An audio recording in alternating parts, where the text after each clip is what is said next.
básicamente sobre el texto. Queríamos recordarles a todos y a todas los que están ahora acá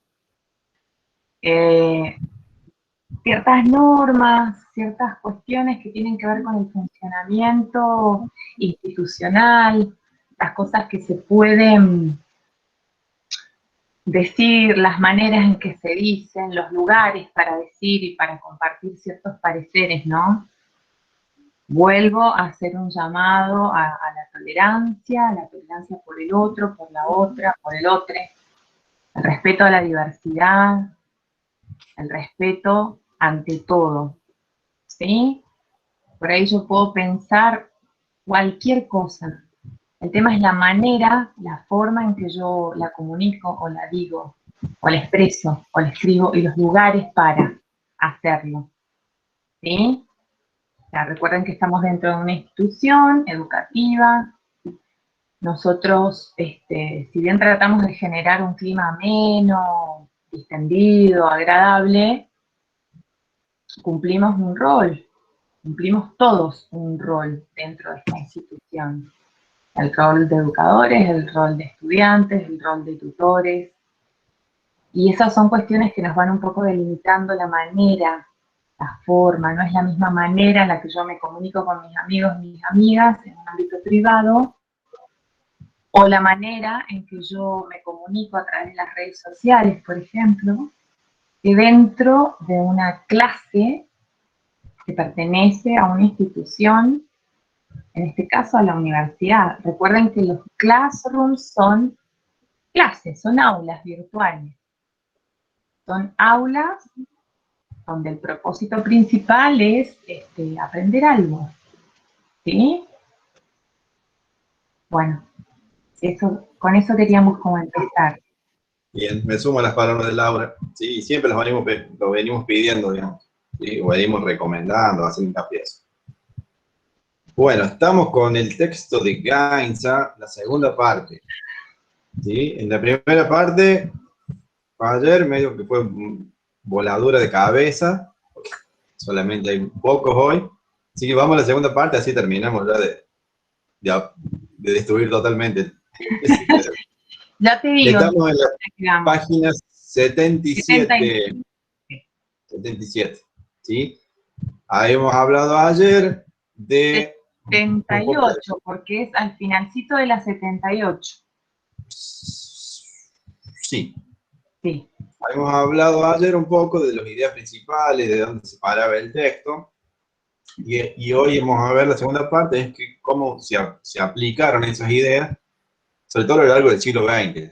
Habíamos dicho ayer que había un hueco acá, porque el texto es un poco, no es contemporáneo, tiene algunos años, y no contemplaba la parte del siglo XXI. Igual hoy le vamos a dar, tenemos pensado, algunas preguntas disparadoras, como para que charlemos ahora, que son aparte de la actividad que mañana les vamos a subir a los Classroom, ¿sí? Entonces, habíamos quedado empezar a ver cómo empieza la crisis de la educación musical, digamos, en el siglo XX.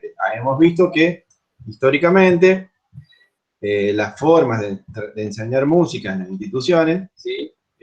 Estaba muy ligado al paradigma occidental, y la música académica era la que marcaba la norma, y dejando de lado un montón de expresiones sonoras, musicales y artísticas dentro de ese paradigma, que luego se van a ir incorporando, ¿sí? Obviamente porque muchas son emergentes y tienen esa fuerza de poder imponerse. Hemos puesto como ejemplo el tango, ¿sí? Uno de los ejemplos más visibles que hemos hablado antes. ¿Qué pasa en el siglo XX, principio del siglo XX, hasta la mitad del siglo XX, con las instituciones que ejercían la educación musical, digamos? Esos paradigmas empiezan a entrar en crisis. No quiere decir que desaparezcan, porque hasta el día de hoy hay instituciones que siguen con ese modelo. Obviamente son instituciones puntuales y tienen un porqué de por qué lo hacen, ¿sí? Pero allá por mediados del siglo XX, 1940, 1950, empiezan a aparecer los métodos alternativos para la enseñanza de la música, que seguramente ustedes los han escuchado nombrar, no los vamos a explayar ahora, los vamos a nombrar. El método Kodali, el método Suzuki, digamos, que son formas alternativas a cómo se enseñaba o se transmitía el conocimiento musical en las instituciones, ¿sí? Eso fue prendiendo en los sistemas educativos porque era una nueva forma de acercarse al conocimiento y quizás una forma un poco más simpática, digamos, ¿sí? De acercarse al saber musical, digamos. Muy basado en el juego, en lo lúdico, en la experiencia, digamos, y no tanto en lo que es la cuestión dura de la música, de la lectoescritura y el solfeo, que sigue siendo necesario como músicos, sigue siendo necesario en algún momento de la vida, de nuestra vida musical, hacer teoría y solfeo, ¿sí? De eso no nos vamos a salvar. ¿Vieron el dicho ese de que me están grabando, por eso no lo puedo decir, que hay 2 o 3 cosas que el humano no se salva? Bueno, los músicos le agregamos la teoría y el solfeo, ¿sí?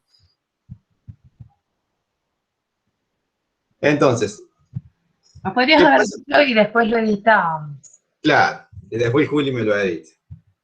Entonces, ¿qué pasa con estas nuevas formas de acercarse al conocimiento musical? Eso va produciendo que en el mundo, digamos, ¿sí?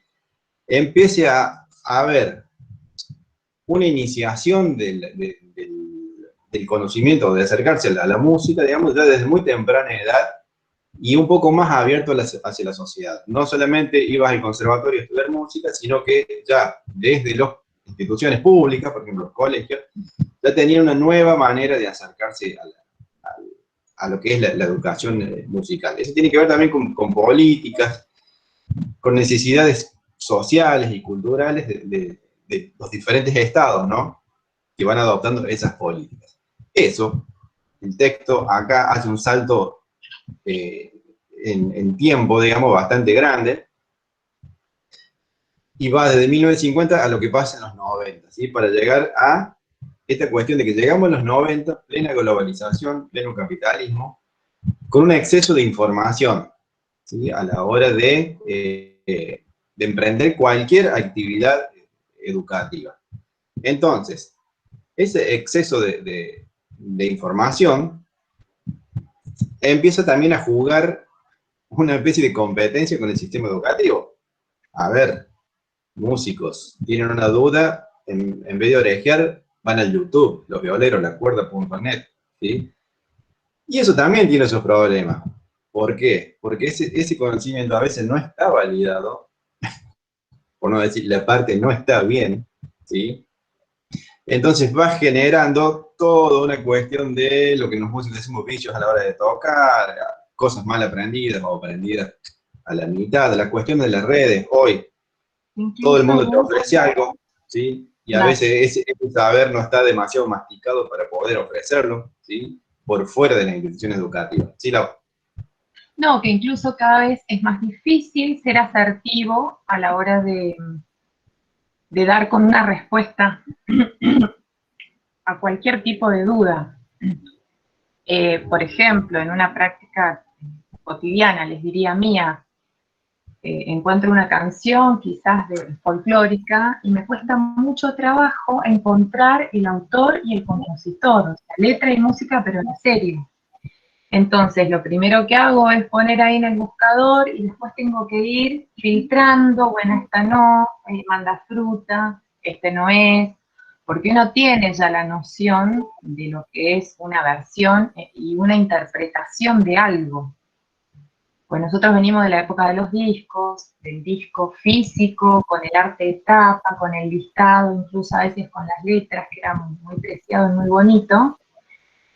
Entonces existe como esa gimnasia. Ahora, cuando yo tengo tanto exceso de información, está bueno, y por otro lado, no está tan bueno porque me confunde y me dificulta el camino para llegar a algo cierto, ¿no? Por eso certero.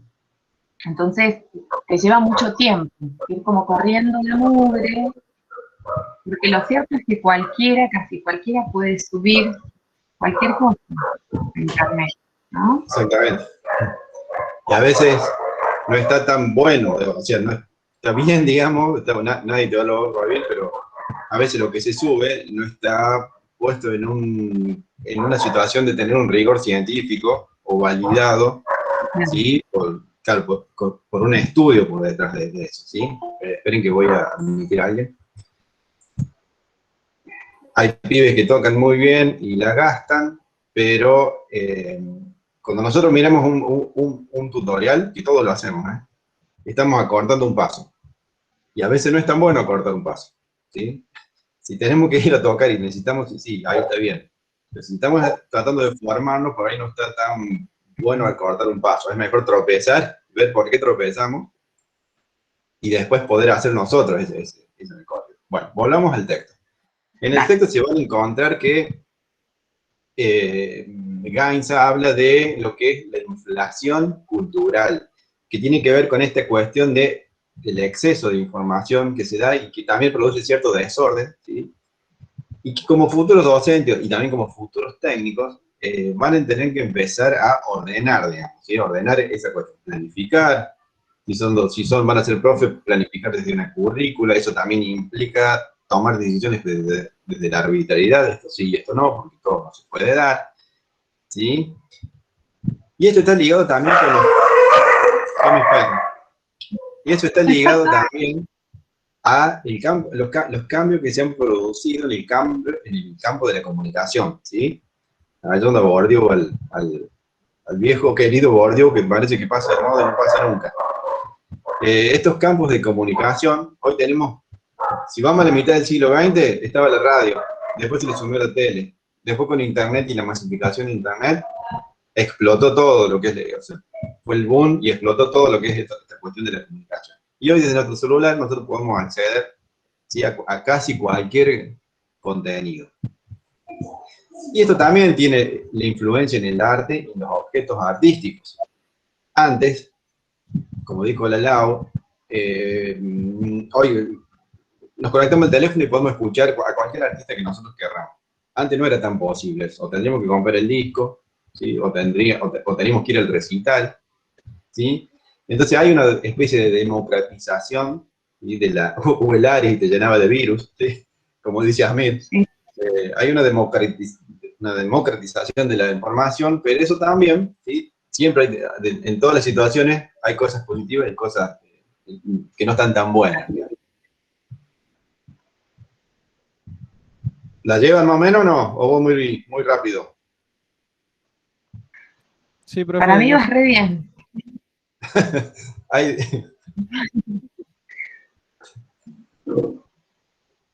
Acá hay un par de comentarios del chat, si querés voy mechando, no quiero que pierdas el hilo, porque venís re bien. Gracias, profe. ¿Lo leo?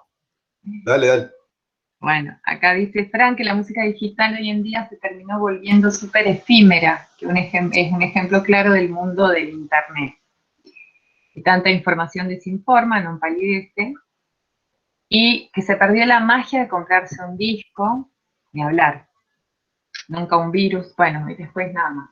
Del Ares, nunca un virus.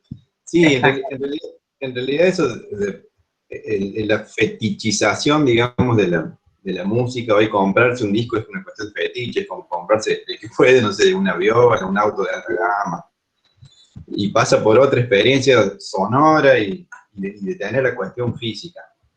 Como cuestión de practicidad, yo prefiero mil veces hoy, ¿sí? Aunque sí hago la crítica de que la calidad sonora de lo que se escucha, digamos, si escuchamos Spotify, ya tenemos una pérdida de bastante de lo que es la cuestión de la onda, claro, hay una compresión digital, digamos, de la música, mucho MP3, digamos, los discos, ya con el CD hubo una pérdida, digamos, de sonidos que no se escuchaban, pero sí se sentían, digamos, de esos subsonidos. Y bueno, nuestro oído se fue educando, la sociedad se va educando a eso, y no lo vamos notando. Quizás nosotros, como músicos y como gente que depende mucho del oído, siente la diferencia entre un disco, un cassette o un MP3. Y el común de la sociedad no lo siente, y no está mal, ¿sí? No está mal que sea así, digamos. Son los nuevos tiempos y tenemos que incluso estas como nuevas generaciones, bueno, ustedes también se han acostumbrado a escuchar la música directamente del celu, y es como un sonido radiofónico para mí, el sonido radio, medioso, ahí en los medios nada más, no tiene graves, Claro, no tiene agudos, es medioso. Yo estoy bien muy, comprimido, claro, bien comprimido. Yo bien estoy muy comprimido. desacostumbrada a eso, pero yo veo que los chicos pasan pelo y la mejor. A mí no me gusta escuchar música así. Bien. Es notorio y a la vez no. Pero sí, si tenés el oído como entrenado de antaño, se nota un montón.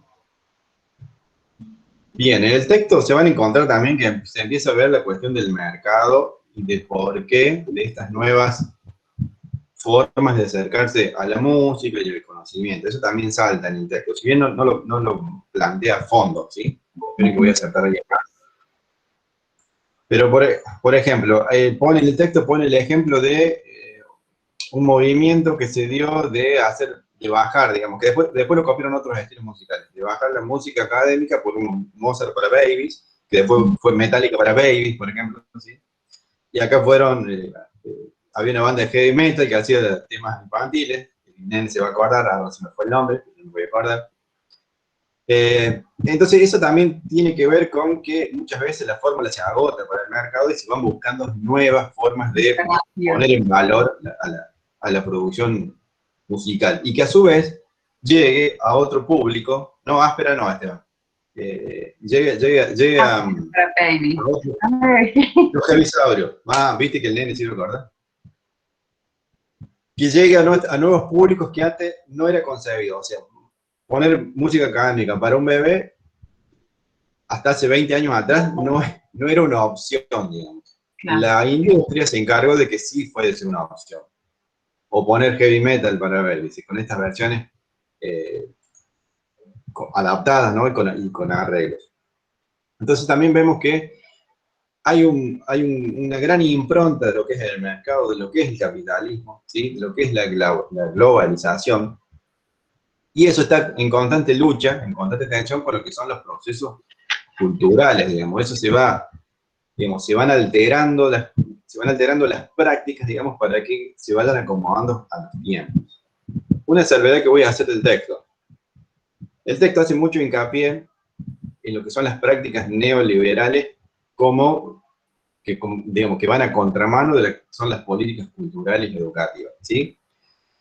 Yo le sumaría que, independientemente del neoliberalismo, del republicanismo, de las democracias, del sistema político que ustedes prefieran, todos los sistemas, ¿sí? Políticos y económicos, si los ligamos al capitalismo, todas tienen casi la misma forma de actuar. Todas han dejado músicas y capital sonoros de lado y han preponderado o hecho preponderante ciertas músicas, digamos, que les servían políticamente y culturalmente para ese momento dado. Si no, les pongo un ejemplo. Nosotros en los últimos 12 años tuvimos una alternancia en los modelos políticos, ¿sí? En los últimos 12 años. En esos 12 años vimos cómo claramente fueron cambiando los artistas que sonaban, los artistas que estaban en lista para los festivales, y por ambos iguales, ¿sí? Y eso también tiene que ver con la militancia musical, digamos, cuestiones que están ajenas al hecho en sí artístico. Entonces, no solo el neoliberalismo es dañino para algunas cosas, ¿sí? La mayoría de los sistemas tienen también sus propias trampitas, ¿sí? Por así decirlo.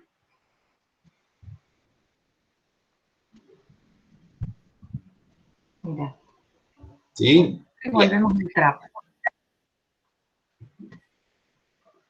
La autora se pregunta, ¿sí? Página 80, se pregunta si hay demasiada música en el mundo, que es un poco de lo que venimos hablando, ¿sí? Y toma ahí a Murray Schafer, que es un educador y también es un compositor, que él hace una clara comparación entre la economía mundo basada en los alimentos y en la música, digamos. Hay países centrales, países periféricos, países muy capitalistas, países pobres o del tercer mundo.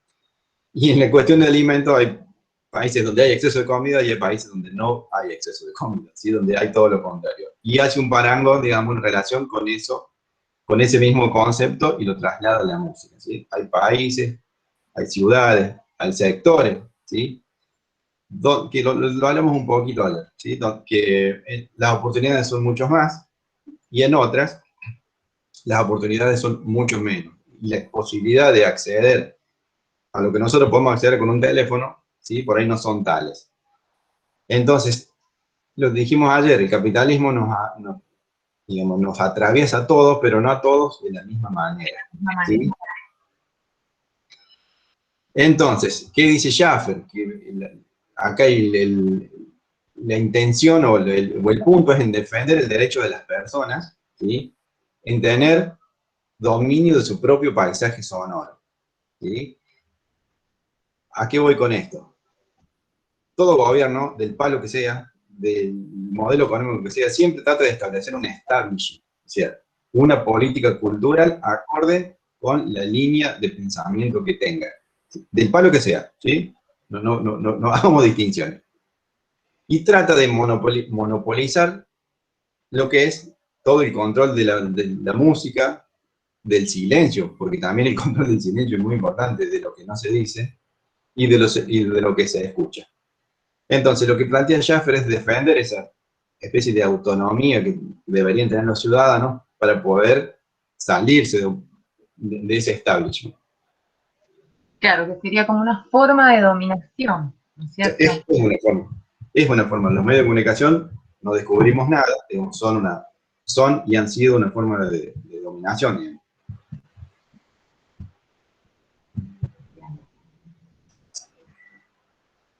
¿Cómo lo traen hasta ahí? Bien, bien. ¿Bien? Hermoso bueno, tema, profe. Hay un... ¿Perdón? Que el No tema es escuché. hermoso y a mí me queda una anécdota de León Gieco, no sé si se escucha, sí. Sí, Hay una anécdota de León Gieco que en la dictadura le prohíben Solo le pido a Dios y en la guerra de las Malvinas lo ponen en todas las radios. Totalmente. ¿Sí? Sí. Claro. Y así millones de ejemplos. Y así millones de gente. De hecho, podemos encontrar en contextos no tan extremos como fue la dictadura, sino más la democracia. Artistas que estuvieron, no sé, que estuvieron en la época de Menem y después desaparecieron. O, a ver, la misma Patricia Sosa, muy ligada al PRO, era una de las banderas, digamos, cuando estaba Macri, perdió el PRO, desapareció Patricia Sosa. Y así hay un montón de artistas ligados a la militancia que ascienden o descienden, digamos, de acuerdo a quien esté dictaminando las políticas culturales, ¿sí? Y eso no lo estoy criticando, cada uno se gana el pan como quiere, por otro lado. Pero no podemos dejar de ver de que es una realidad. Y que si hay medios alternativos, como las producciones independientes, tampoco tenemos que ser tan ingenuos de pensar que no estamos dentro de la industria.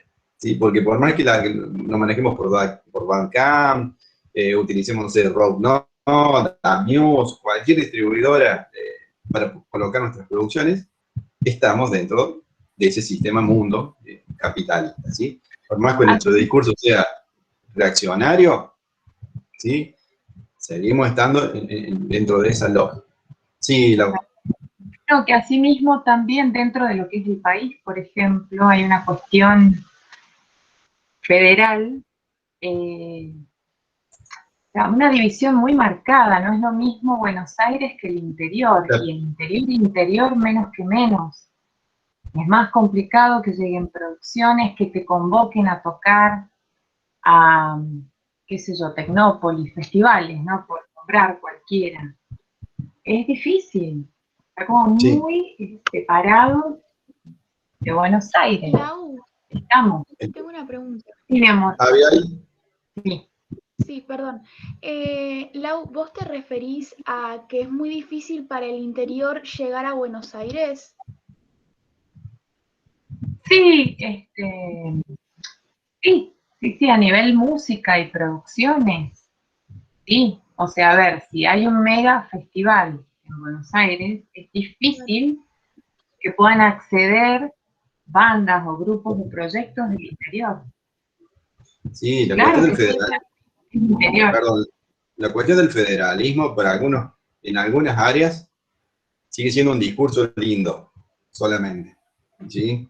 Porque tiene totalmente. que ver con partidas presupuestarias, tiene que ver con muchas otras cosas más que oportunidades. Uno, si tiene una banda, estoy casi seguro de que estando en el interior, no la va a pegar, ¿sí? Tiene que ir, y puedo nombrar bandas emergentes de los últimos 5 años. Eruca Sativa, por ejemplo. Eruca Claro. Sativa, banda que vive en Córdoba, tremendísima banda, baterista, antes que explotara, bueno, el primer baterista de Eruca, el baterista de Ilya Kuriaki, después vino Gaby Pedernera, que es un animal, que fue no sé cuántas veces baterista del año Underground, y cada uno de las tres, digamos, también, tremendísimas músicas. Ellas eran Lucila Cuevas, ¿no? Claro, Lucila Cuevas, y antes estaban en Tórax, con un, que era del Titi Rivarola, que fue Yo uno de los las profesores. escuché en Mendo Rock, te estoy hablando, no sé, 2000, por ahí te digo 7, y es como mucho, y aluciné. Bueno, se tuvieron que ir a Buenos Aires. Cuando fueron a Buenos Aires, se le abrió Vorterix, de Vorterix se le abrió las giras latinoamericanas, Ah, y un paso que los artistas tienen que dar. Que hay bandas que suenan y que tienen tremendísima calidad en el interior, que aún mejor de que están sonando en los medios, no me cabe duda. Pero bueno, hay que estar dispuesto a dar ese paso y ir a donde atiende Dios, ¿sí? Porque Dios está en todos lados, pero atiende en la capital, y eso sigue estando. Los grandes empresarios están en Buenos Aires, y eso es una cuestión histórica que nosotros traemos desde 200 años, desde 1800 en adelante. ¿Sí? El federalismo, en algunas cosas, las mismas universidades, nosotros lo vemos con el Laura. Presentamos el título es igual para todos, ¿sí?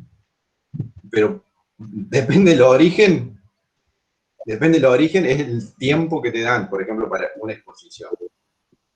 Digamos, hay cosas que aún no se han federalizado, y la música es una de ellas, digamos. Creo que del interior, la única cuestión fuerte, el festival fuerte es el Cosquín, ¿sí? sí, que Y después tenés Varadero, y lo demás, todo lo demás pasa en Buenos Aires.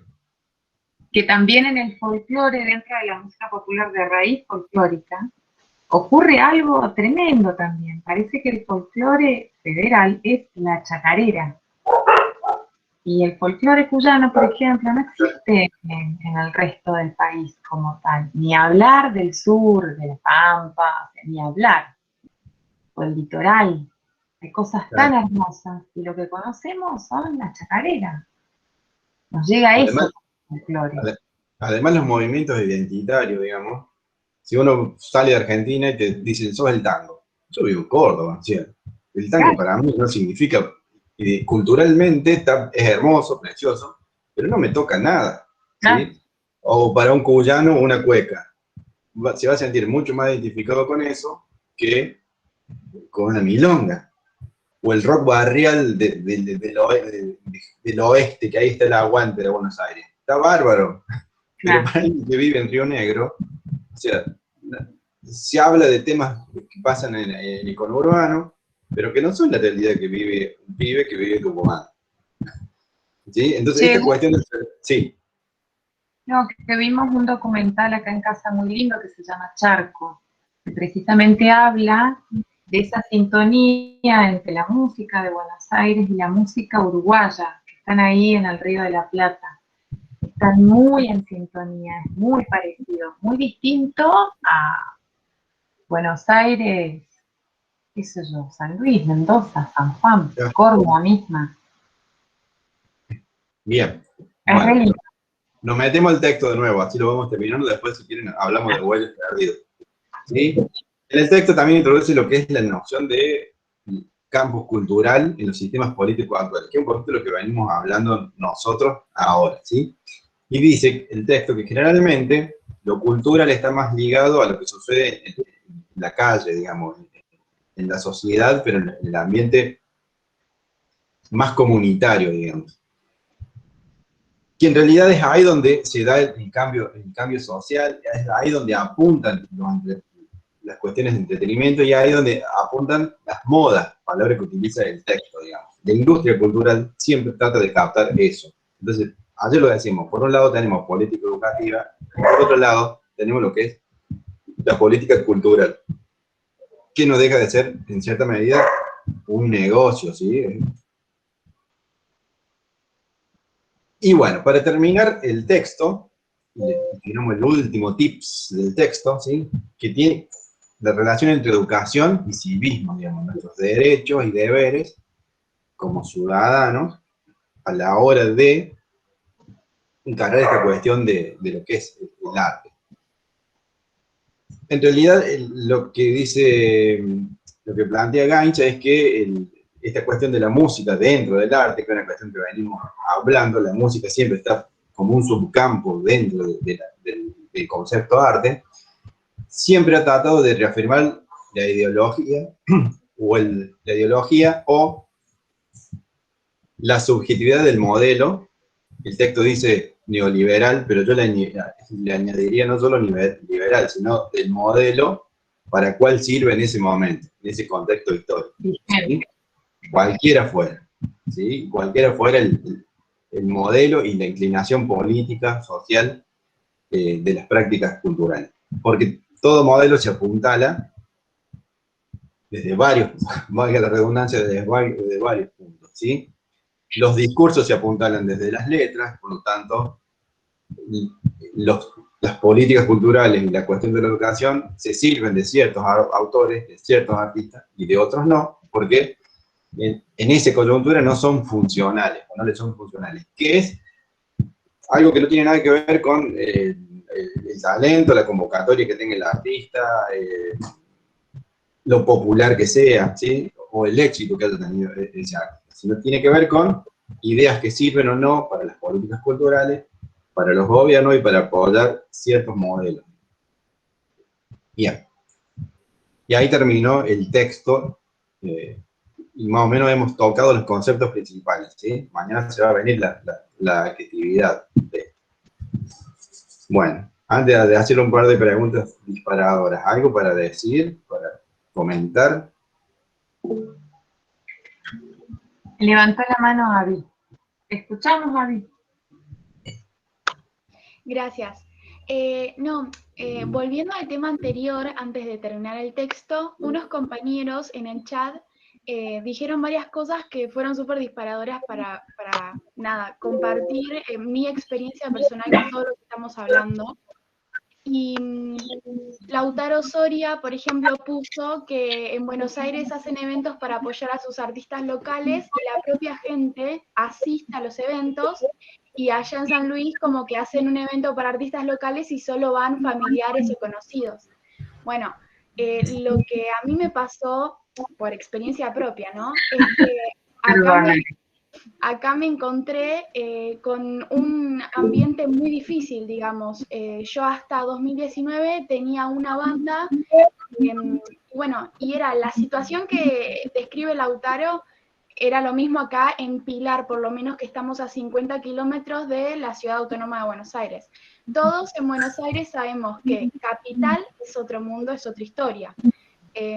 Y por eso, a lo que voy es el conurbano o quizás el Gran Buenos Aires es más difícil, pero siempre quizás está como la idea de que en Buenos Aires es como mucho más accesible, que en realidad puede llegar a ser verdad porque, bueno, acá están como las grandes productoras y los grandes contactos, etcétera, ¿no? Pero, no sé si Namu mencionó Cosquín. Bueno, mi papá es cantante folclórico y él vivió toda su vida en Luján, fue parte de un grupo y llegó hasta Festival Argentina en Luján, que es un festival muy conocido. Pero después, cuando nos mudamos a San Luis, yo viví toda mi infancia en San Luis, él generó su carrera como solista y en la provincia en sí le fue muy bien, por lo menos en el folclore. y generó cierta gente o cierto público que tenía interés en seguir a la banda o seguir a su voz, y siempre él me dice que, bueno, mucha gente dice que Dios atiende en Buenos Aires, pero que le pasó como una cosa rara, contraria, porque él creó todo lo que quiso hacer con la música, lo hizo allá, y fue mucho más accesible llegar a Cosquín por el hecho de que allá no hay, quizás si se quiere, tanta aglomeración de gente, de músicos que intentan llegar al mismo lugar. Allá en San Luis solo hay un Precosquín y suben. Si ganás, subís. Acá en Buenos Aires tenés como 58.000 Precosquín, que si pasás a uno tenés que ir a otro, si pasás a otro tenés que ir a otro, subsede de la subsede, de la subsede, y recién llegar. Entonces, nada, lo que veo tal vez en ese sentido más accesibilidad desde la provincia. Es como que eso me da también un poco de esperanza, quizás, si se quiere. Sí, totalmente. No es que sea difícil hacer cosas. A ver, acá hay todo por hacer. El tema es hacer y remarla un montón. Tal cual. Pero lo bueno que tiene San Luis, por cualquier lugar donde vivo, pero cualquier lugar pequeño, es que hay todo por hacer. Claro. Todo. Sí, tal Puede cual. ser desesperanzador o paralizante, o puede ser realmente un desafío, una oportunidad. Hay Sí, todo sí. por hacer. Si no hay nada, hay que generar. Importa también el objetivo que uno tenga cuando inicia algo, ¿sí? Exacto. Y el género que uno haga o el estilo que uno haga. Hay cuestiones que son más rurales, por así decirlo, que van a pegar más en cierto nicho social. Por eso la carrera también tiene un montón de, el profesor tiene sociología, tiene un montón de cosas. Y Julián decía días atrás, daba el ejemplo de la chica esta que cocina, que en realidad es socióloga, y eso le sirvió para poder captar un nicho de gente. O sea, imposible no es imposible. Lo que primero hay que tener, ¿cuál es tu objetivo a la hora de crear algo? ¿Sí? ¿Cuál es tu meta? Si querés ser un artista local, provincial, nacional, si solo querés grabar discos por una necesidad. Y importa el estilo también, ¿sí? Si yo hago metal gótico, ¿sí? En mi pueblo, que somos 500 personas, contándome 2 veces yo, ¿sí? Y no voy a llevar mucha gente, ¿sí? Ahí sí que no van a ir a Iré a llevar mis 3 perros, que los estarán escuchando por ahí, que los voy a presentar en algún momento. Mi vieja, ponele, que se preguntará qué hice para tener esto, ¿sí? Y nada más, ¿sí? Entonces también tiene que ver esas cosas. Y eso tiene que ver con el proyecto de vida que uno se plantee, digamos, ¿sí? Si vos vas a querer romperla en el mercado y, a ver, esto va a sonar quizás duro, ¿sí? Pero todo lo que uno inicia en la vida tiene que estar dispuesto a pagar un precio. Y ese precio no es en plata, ¿sí? Es en hora, es en vida, ¿sí? Es en amigos, es en prácticas que tiene que dejar de hacer. Y ahí está, creo, el tope o no de tu ascenso, digamos, ¿sí? Entonces, si yo quiero ser el mejor violero, que no lo voy a hacer, pero si quiero ser el mejor violero, tengo que estar dispuesto a pagar el precio. De no salir, si mis amigos se juntan a comer un asado, yo me quedo a practicar, ¿sí? Por ejemplo, y eso te va alejando de un montón de cosas que, bueno, que la balanza son las que ustedes como profes, artistas y productores tienen que poner, ¿sí? No es todo una cuestión color de rosa, digamos. Y esta cuestión, o sea, todo tiene un precio, ¿sí? Que no es en plata, es en vida. Perdón, Lau. No, que había un chico que había levantado la mano y nos avisó la Eli porque yo no los veo a todos. El que levantó la mano, claro, nadie nace genio, dice. Por favor, No, ¿quién me dijiste, Eli? Samuel. Samuel, no tengo levantado la mano. Hola, profe. ¿Estás por ahí? Habla nomás. ¿Se escucha? ¿Sí? ¿Sí? Ah, joya. No, con respecto a lo que estaban hablando, a mí me pasó algo parecido porque a mí me gusta mucho lo que es el estilo de música electrónica y por ahí como que me tiran esos bajones o comentarios así, no se dice, o sea, no de mala onda, pero como que se escucha más el cachengue Claro. y te dice nada, si la electrónica, con eso no la vas a pegar, sí. Y bueno, a mí me empezó a gustar todo este mundo gracias a la electrónica. Y no sé, siento eso, que me gustaría seguir en ese mundo. Con un amigo hablábamos, que él está en la carrera acá también, que si no lo pegamos acá, no sé, vamos a tener que irnos a, no sé, a Ibiza allá, que se escucha más. Porque no, Llévame, llévame, Samuel. sí, y encima es muy difícil, o sea, es fácil decirlo, pero Bueno, hacerlo. según a pegarla, digamos. Pero Hemos llegado al punto que quedaríamos, al punto de que claro, cuando uno entra a la universidad, es para poner en crisis lo que cree, es para poner en crisis lo que es, y es para poner en crisis lo que sabe, ¿sí? Y nuestra oh, función es eso. Estoy hecho un loco. Cerrame, on, cerrame la cosa, on poneme fire. música, Julián, poneme música. Tapa de libro, Damos cómprenme. por finalizado el espacio. No, el año. Bueno, mejor. No, bueno, pero es eso, ¿sí? Uno cuando entra a la universidad es para poner en crisis, digamos, lo que es. ¿Sí? O sea, ténganlo en cuenta, digamos, parezco Jorge Bucay hoy, pero no. Estoy siendo muy realista en lo que digo. Punto Bucay. Claro. Sí, es así. Me parece que está bueno pensar para dónde va uno, qué objetivo tiene, qué le gustaría, con qué sueña, qué puede hacer y también de qué va a vivir. Yo estoy convencida de que uno vive de lo que se le dé la gana. Si Obviamente. vos apasionadamente amás, ¿cómo se llama esto que hacen los muchachos? Trap. Dale para el trap hasta el fin de tu vida, forever and ever, y no dejes nunca de hacerlo porque te apasiona. Y me parece que eso es el motor de todas las cosas que se eligen con corazón, los caminos muy hippie, ¿no? Flores, no, en serio, los caminos sentidos, ¿no?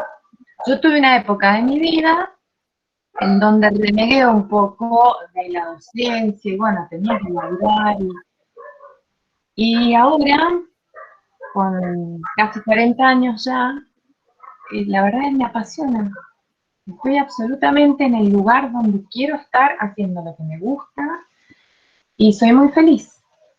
Entonces, y me llevó mucho tiempo que decantara ese pensamiento, viste, como lo tengo ahora. Y no sé si todo el mundo tiene esa suerte, ¿no? De Claro. decir, bueno, hago esto apasionadamente. Bueno, yo sí. Esa es la búsqueda, me parece, por ahí va. Pensar qué es lo que realmente nos apasiona. No importa lo que ustedes hagan, el disparador. Si les gusta el rap, métanle. Sí, Quizás no van a terminar haciendo eso toda la vida y van a cambiar y van a conseguir otra cosa. Pero el punto en común es la música acá.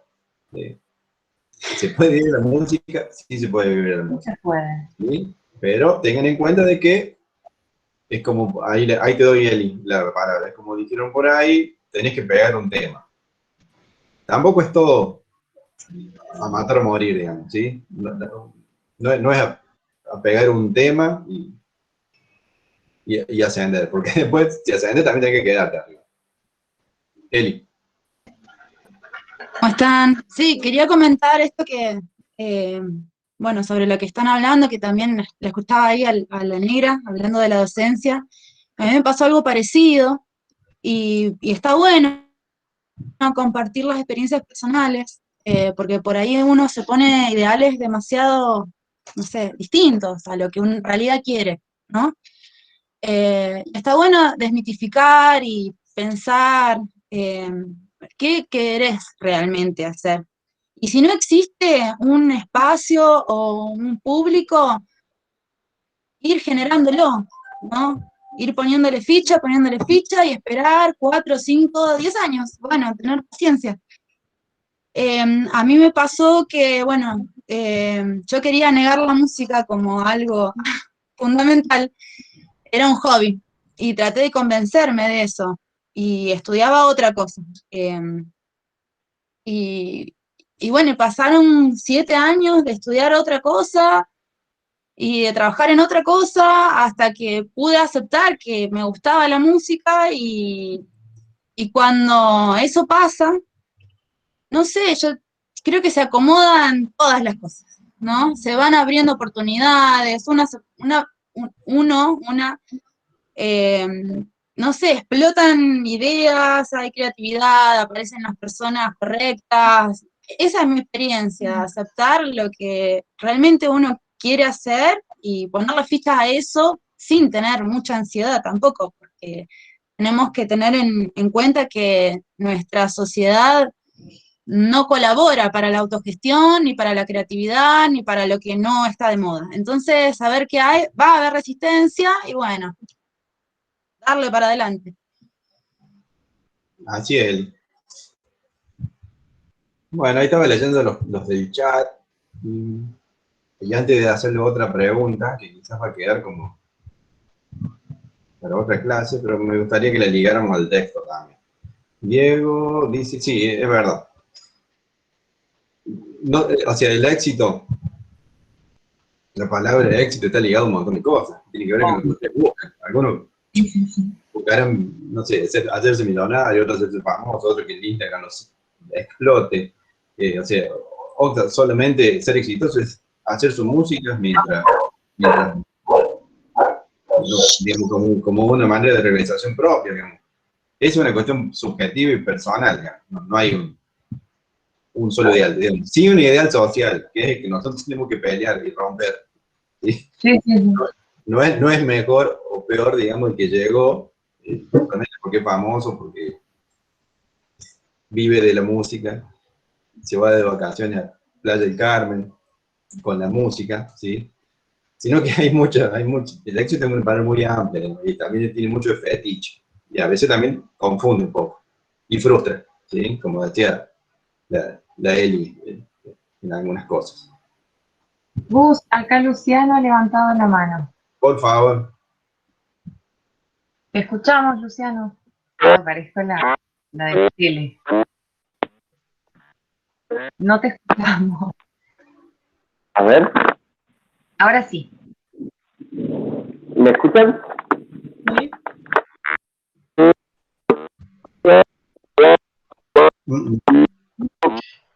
Ahora no. Se entrecorta mucho. Parece que está tocando la tuba, Luciano. Ahora, me parece que sí, estaba probando unos auris nuevos. Yo lo único que quiero compartir de mi experiencia a los chicos, más que todo, mucho más jóvenes que nosotros, que están recién en el colegio y todo, que ese golpe de suerte es muy difícil que se dé. Eso de ir a un concurso y pegarla o pegarla con un tema es casi imposible. Pero cumplir los sueños no es imposible, es un trabajo duro. Simplemente hay que seguir estudiando, hay que seguir progresando y es un trabajo de todos los días ponerse, si son los chicos que quieren hacer electrónica, de meterle un beat todos los días, culturizarse y seguir formándose académicamente o seguir capacitándose en programas, etcétera.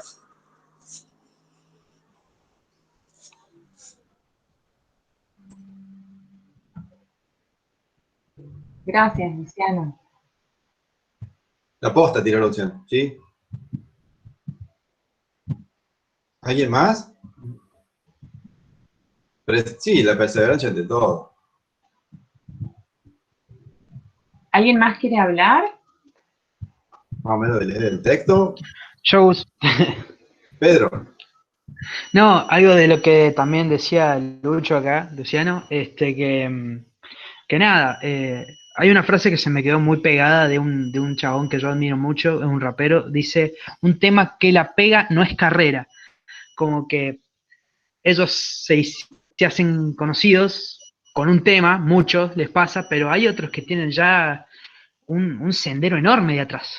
Cuando tuvieron que aprender a samplear, tuvieron que aprender a producir, tuvieron que aprender un montón de cosas antes de que llegue un tema, o por ahí muchos temas, o por ahí un disco que te dé a conocer, y es como que Claro, lo que la gente ve es que hiciste un tema que te hace mover la cabeza y que te hace divertir y todo, pero más el laburo que hay atrás de cada uno.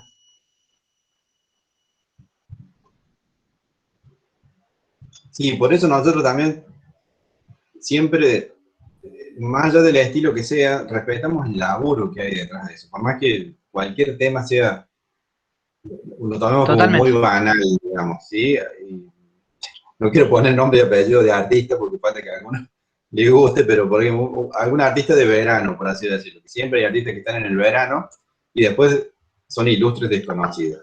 Así se van, Detrás de ese, así pasan.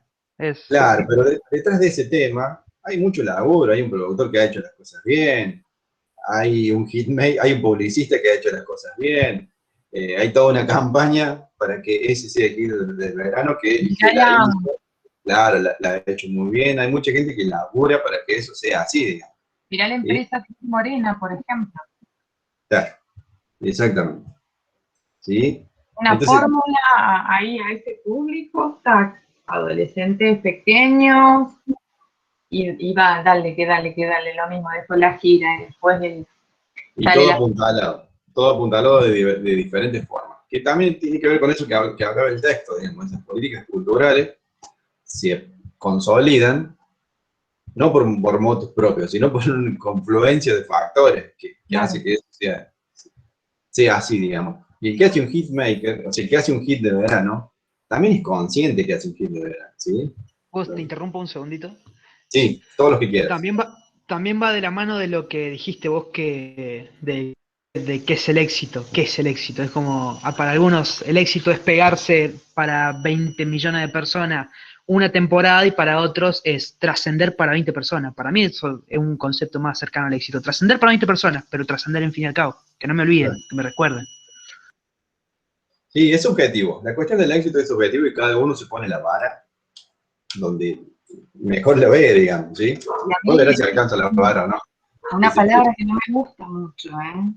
No, a mí tampoco, pero bueno, se pone, digamos, se pone la tranquera, digamos. A probar el específico del éxito de varios. Donde la ve, después verá, se la mueve o no. Siempre vuelve el tema del específico. Ya vamos a hacer catarsis. ¿Cómo, Laura? No te escuché. No, siempre vuelve el tema del específico. Ya vamos a hacer catarsis, digo. Ah. A ver. Bien. No sé dónde tengo el volumen de mi compu. Y otra de las cosas que les quería tirar, que también está ligado al texto, es la cuestión del artista y la obra, digamos, que también está ligada a lo que vemos en el texto.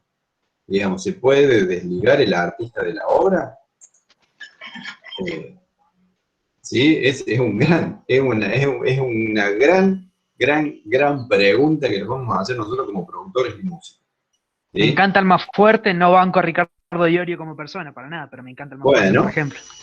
Bueno, ahí tenemos ya una postura. ¿Sí? Y eso, en sus laburos, va a ser casi comida diaria, ¿sí? Y volvemos a lo mismo, lo que dijo la Laura al principio.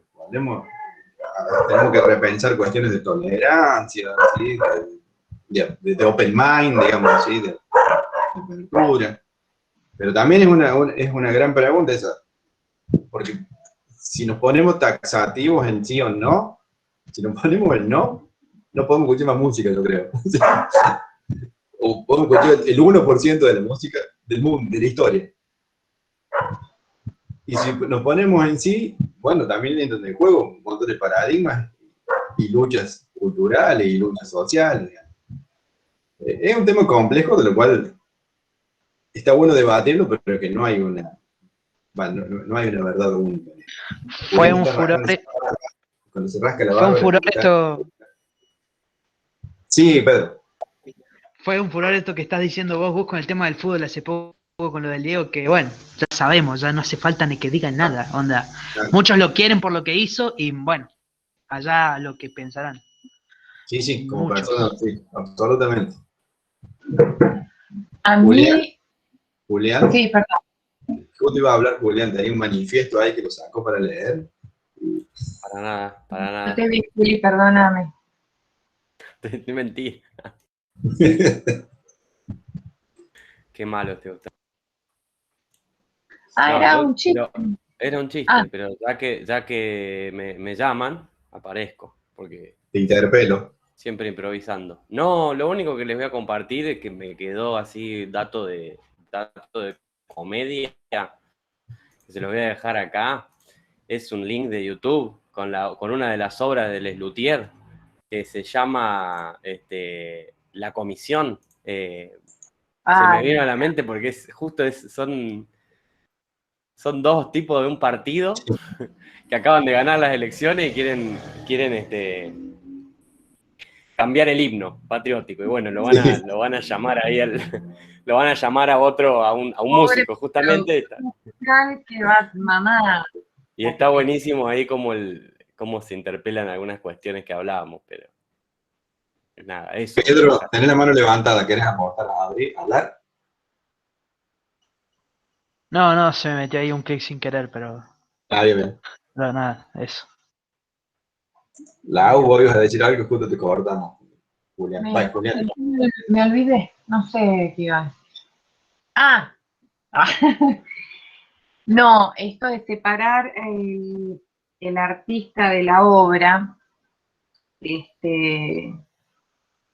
me ha pasado a lo largo de la vida de conocer artistas que he admirado mucho en persona, en situaciones, digamos, de nada, que estén probando sonido o un trato de coordinar algo y decís, qué bajón, no te escucho nunca más en la live, porque sos un sorete. A mí me pasa eso. O incluso cuestiones vinculadas a la violencia de género, medio turbias. En estos tiempos me está costando mucho separarlo. Y lo pienso todo el tiempo, ¿no? Lo pienso y digo, bueno, pero antes me gustaba y musicalmente está bueno, pero me está costando mucho separarlo. Es como algo que ha ido cambiando a lo largo del tiempo. Claro, totalmente, es algo subjetivo y cada uno tendrá digamos, su propia verdad, por así decirlo, si puede, no puede, hasta dónde puede. ¿A dónde puede? Claro. Pero bueno, es una situación que si bien es teórica, no es tan teórica, ¿sí? Claro. Sobre todo porque vivimos de nuestra materia prima en la música, digamos, ¿sí? La producción de musicales, artistas que escuchamos, que indefectiblemente intentamos copiar algunas cosas porque son nuestros espejos, o lo han sido, ¿sí? Por más que nosotros seamos nosotros mismos, como siempre tenemos espejos en donde hemos ido mirando, digamos, a la hora de hacer el recorrido para llegar al estado musical que estamos ahora, ¿sí? Bueno, malo, deplorable como en mi caso, pero, ¿sí? En ese recorrido siempre hemos tenido espejos, digamos. Y por ahí, como dice Laura, es un bajón. Es decir, che, no puede ser, se me cayó un ídolo. Claro, se me cayó un ídolo. O lo seguís escuchando, o te peleas un tiempo. Bueno, sí. O por algunas declaraciones que decís, ay, qué bajón. Pero bueno. Exactamente. Y en esta cuestión de siempre situar al artista en el contexto, que esa práctica sí la tenemos que hacer siempre. Tenemos que hacer ese ejercicio, ¿sí? Desde dónde lo canta, por qué lo toca, por qué lo hace, por qué declara. Y eso nos ayuda también un poco a ver si separamos la artista de la obra o no. Muy como decía el Pedro. Escuchemos a lo fuerte, no nos fumamos el yorio, pero nos gusta lo fuerte. O, a ver, bueno, vemos a Bad Bunny, al trapero, capaz que le gustan los beats, pero el discurso, mamita. ¿Sí? Entonces, y así miles de prácticas, ¿sí? Así tiro dos que son muy representativos, digamos, en dividir agua, en vez de juntar. Sí. Bueno, Lenny Carrizo ha estado muy callado, no sé si no tiene... No tiene buena conexión, no lo molestes, pobre. Sí, por ahí hablo y se me corta. No te entiendo. Ahora no, nene. Perfecto. ¿Viste? Ahora sí, cuando no tengo que decir nada. Cuando me quedo sin palabras. A mí me Bueno. parece, antes de que demos cierre, que lo pensaba ahí, estuve escuchando muy atentamente toda la clase, porque es un tema que a mí me parece muy tan complejo y tan lindo que me encanta escucharles. Y me gusta como hacer pequeñas así reflexiones más generales, ¿no? A mí me sirve, sí, pero creo que poder pensar todo esto en relación a la música y y me parece que está bueno pensar como futuros docentes, como futuros productores, como futuros profesionales, si se quiere, de la música, lo potente, ¿no? La potencia que tienen las producciones artísticas, la potencia que tiene la música, la capacidad que tiene de interpelarnos y generarnos un montón de cosas. Sobre todo, un poco lo decía Gustavo, esto de muy teórico, pero después nos pega adentro y nos moviliza. Entonces me parece que es una gran responsabilidad la que tenemos de pensar la música y construir a partir de eso. Yo me quedo hoy, la verdad que me quedo mucho con eso. No sé si se comparte o no, pero me parece algo re clave, digamos. Y creo que en la universidad como institución, y nosotros como parte de esa institución, que ya lo somos, tanto ingresantes, docentes, tutores, tenemos la responsabilidad de tomar ese toro por las astas y no banalizar nada que tenga que ver con pensar la música. Tanto en nuestro espacio como en otros espacios, que a veces nos pasa también, ¿no? Eso lo digo de la experiencia. Que a veces nos encontramos con personas ajenas al espacio de la música que por ahí, y acá tiro así sin dar nombre, pero de repente por ahí te llaman para tocar en un acto, ¿no? Pero, nada, después, durante el año, quizás nadie te llamó para ver Para cómo decirte estaba. gracias. Sí, o para generar una jornada de reflexión en torno al arte. Entonces, nada. No, y te dicen, che, vos eras, Pablo eras vos, ¿no? Que viniste a tocar Claro, otra vez. sí. Ni el nombre. Sí, nada. Después Así sale que, el gran, venite con la viola, voy a hacer un asado, venite con la viola, así cantando. Hagamos una cosa, yo hago un toque en mi casa, ¿por qué no te venís vos con el asado? Me has de comer y me has de chupar a mí, pero a mi casa. Sí. Por eso, creo que eso, más allá de lo ideológico y de lo que subjetivamente nos genere, y de lo que podamos elegir, si separamos o no separamos la obra, poder dialogarlo, criticarlo y hacerlo desde el pensamiento crítico, que es una cosa que a nosotros nos gusta como promulgar, es clave para mí. La rosca en ese sentido es clave. Totalmente. Y nunca es suficiente. Sí, Juli. Muy bien, Juli. Muy bien, Juli. Ya está. ¿Qué me saqué? No, sos lindo. Lo No me acomodado ahí atrás, viendo. David, no acomodaste atrás. No hice el curso de Maricondo todavía. Bueno. Unas ganas de ordenarte ahí. Bueno, peoples, si no Espero con hay, el asado. si no hay más intervenciones, le damos paso a Julián Martín David, o él prefiere que lo digamos en inglés siempre, Julian Martin David, porque con su lanzar como representante de... Me profesionalizo. Claro. El nombre artístico. Claro. Tal cual. Vamos al cierre y ya nos veremos. San Luis to the world. Bueno. Para que tenemos una buena noticia con el Laura. ¿Tenemos una buena noticia? Sí, tenemos una buena noticia. Tenemos, ¿viste? Dale a vos, que son las que dan las buenas noticias. Bueno. Mañana, me parece que tendrías que dejar de grabar. Ahí va. Bueno, chicos.